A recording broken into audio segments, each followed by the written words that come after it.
புருஷன் வந்து எத்தனை லட்சம் சம்பாதிச்சாலும் கோடி சம்பாதிச்சாலும் நம்ம கையில காசு இருக்கணும் சார். நம்ம சம்பாதிக்கணும். சிம்பிளா ஒரு ஹவுஸ் ஒய்ஃபா தான் சார் நான் இருந்தேன். பெருசா எந்த கனவோ எதுவுமே கிடையாது.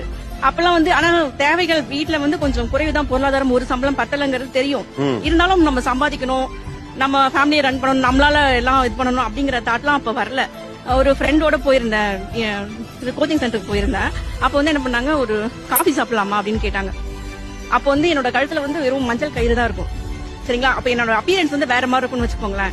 ஆனா அது வந்து எனக்கு பெருசா தெரியல. அப்ப போகும்போது ஒரு ரிச்சான ஒரு ஹோட்டலுக்குள்ள போயிட்டோம்.